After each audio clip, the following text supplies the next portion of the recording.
Morning students. So first chapter आपका complete हो गया है। अब सेकंड चैप्टर में आते हैं। So first chapter rational number, I think आपको अच्छे से समझ में भी आया होगा। और सेकंड चैप्टर उससे रिलेटेड तो नहीं है, बट हाँ, सेकंड चैप्टर आप क्लास 7 में पढ़ चुके हो और वहाँ पर भी इसका जो नाम था वो लीनियर इक्वेशन ही था और उसमें एप्लीकेशंस आपने फ्रैक्शन के थ्रू पढ़ी थी, एडिशन सब्ट्रैक्शन। तो यहाँ पर भी कुछ थोड़ा सा उसका यूज़ होगा।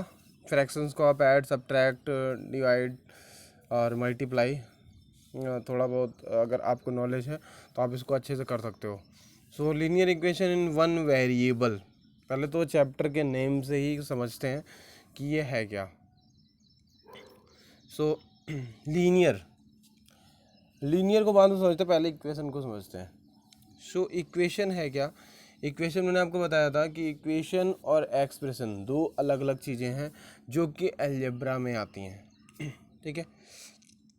सो लिखा हुआ इंट्रोडक्शन में आप चेक कर सकते हो, in the earlier classes you have come across several algebraic expression and equation.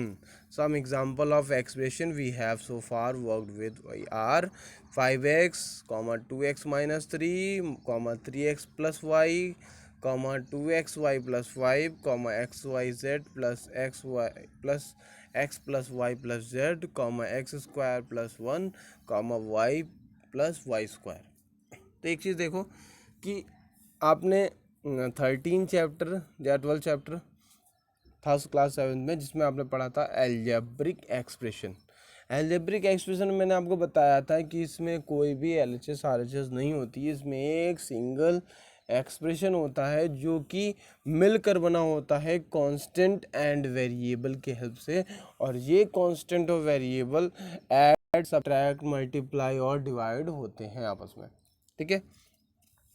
और इनमें यूज़ किस किस चीज़ का होता है? टर्म्स का यूज़ होता है, कोफिशिएंट का यूज़ होता है।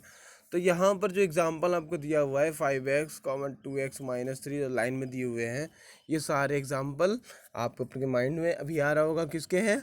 एल्जेब्रिक एक्सप्रेशन के। ठीक है। अब आते हैं, आपने ऊपर नेम पढ़ा इक्वेशन, तो आपको एक्सप्रेशन नहीं पढ़ना है, आपको यहाँ पढ़ना है इक्वेशन। बट इक्वेशन जो बनी है वो किससे बनी है? एक्सप्रेशन से ही बनी है, क्योंकि इक्वेशन में एलएचएस और आरएचएस होते हैं जो कि सेपरेटेड होते हैं इक्वल, ग्रेटर देन और लेस देन साइन से। ओके। बट एक्सप्रेशन में कुछ ऐसा नहीं होता, वहाँ पर एक सीधी सी एक वेरिएबल और कांस्टेंट का मिक्सचर होता है जो कि एडिशन, सब्ट्रैक्शन, मल्टीप्लिकेशन और डिवीजन साइन से मिलकर बना होता है। तो अगर इक्वेशन का एग्जांपल देखते हैं तो ये है, some examples of equations are 5x is equals to 25। देखिए आप यहाँ पर some example of equation are 5x equal 25। तो देखिए 5x एक्सप्रेशन है और 25 भी एक एक्सप्रेशन है, दोनों ही सेपरेटेड है किससे? इक्वल साइन से।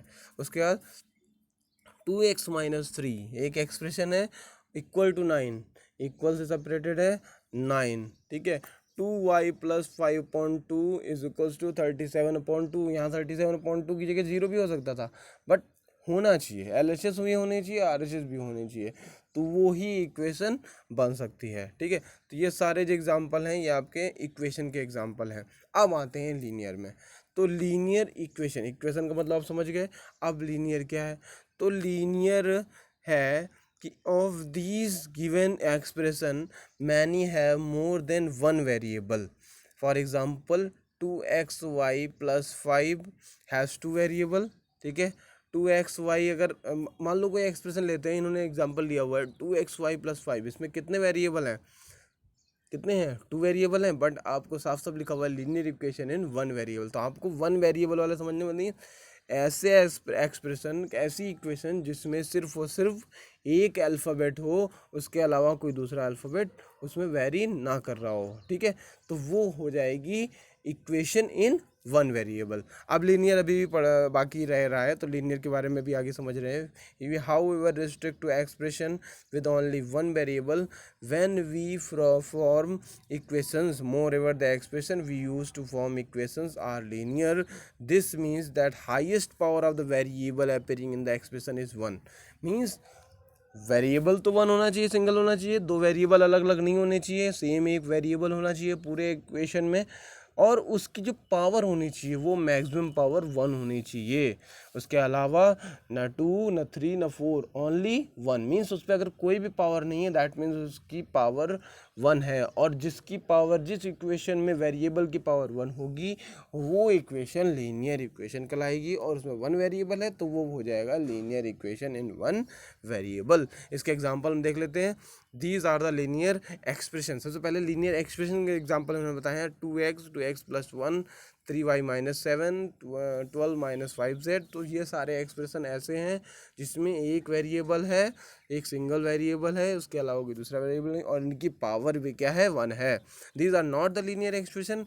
ये एक्सप्रेशन लीनियर एक्सप्रेशन नहीं है, बिकॉज इनकी पावर देखिए, मैक्सिमम पावर क्या है, 2 है। किसी किसी में देखिए, हाँ किसी किसी में 3 भी है। लास्ट वाला एक्सप्रेशन जो है उसमें 3 है।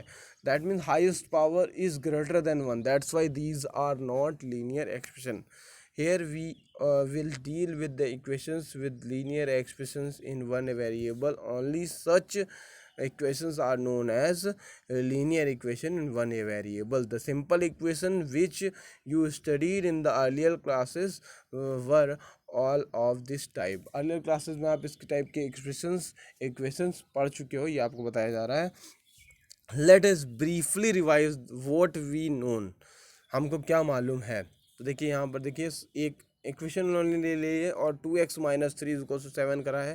तो 3 ये इक्वालिटी साइन है और ये इक्वेशन को रिप्रेजेंट कर रहा है, और इसमें x वेरिएबल है, और 2x माइनस 3 LHS है, और 7 इज RHS। तो इसको कैसे उन्होंने बताया है, लिखा हुआ है N algebraic equation is an equality involving variables.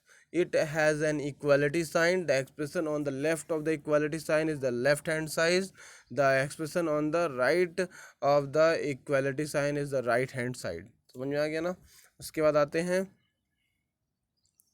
In an equations का मैं स्क्रीनशॉट आपको भेज दूंगा, जहाँ तक भी आज मैं पढ़ाऊँगा आपको, यहाँ मैं इसको पूरा एक्सप्लेन करूँगा, और कुछ एग्जांपल मैं आपको दे दूंगा, और उसके बाद फिर आपको बता दूंगा। उसके बाद आपको एक्सरसाइज के क्वेश्चन खुद अपने मन से करने हैं 2.1 के, ठीक है।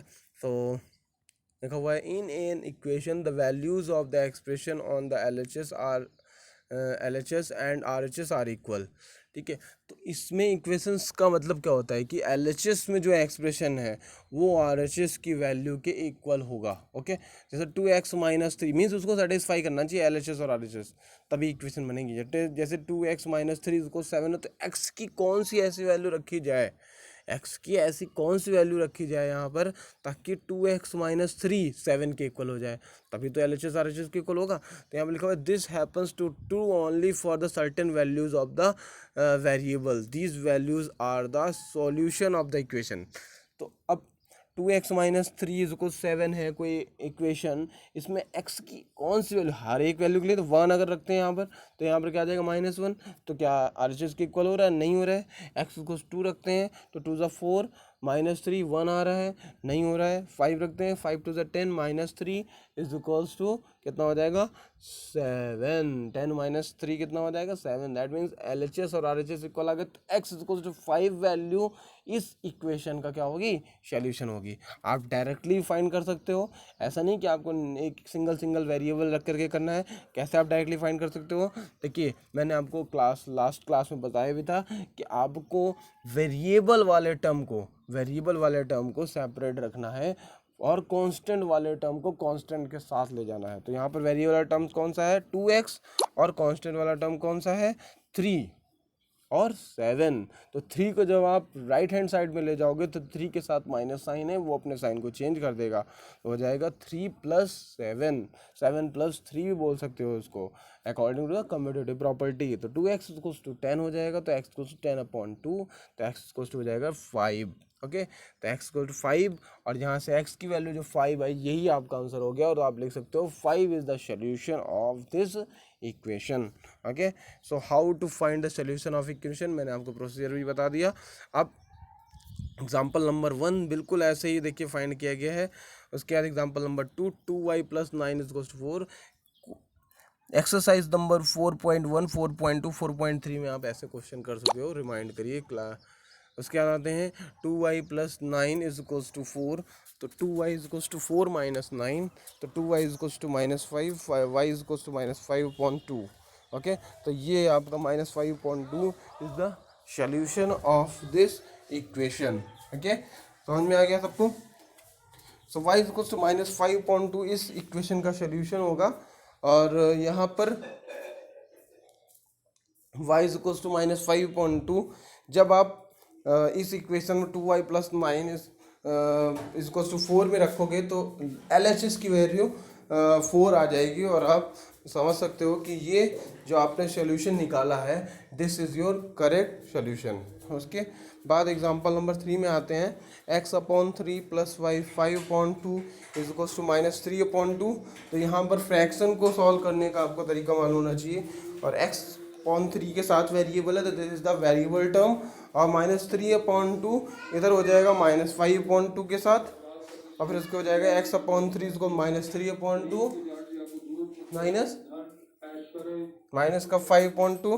तो यहाँ से फ्रैक्शंस को, दोनों फ्रैक्शंस को सॉल्व कर लोगे और सॉल्व करने का तरीका लाइक टर्म है तो सिंपल सा डिनोमिनेटर को एलसीएम ले लोगे, माइनस 3 माइनस 5 माइनस 8 हो जाएगा, x/3 को माइनस 8/2 और इसमें क्रॉस मल्टीप्लाई आप करोगे x/3 is equals to minus 8/2, cross multiply करने में आपका आ जाएगा माइनस 3 मल्टीप्लाई 3/2 तो 2 4 8 तो इसको x इसको माइनस 12 हो जाएगा। अगर आप आंसर चेक करना चाहते हो, चेक द आंसर, तो आप x की वैल्यू माइनस 12 जो आई है वो आप इस इक्वेशन में पुट करके फाइंड कर सकते हो कि आप LHS माइनस 3/2 RHS के इक्वल आ जाएगा।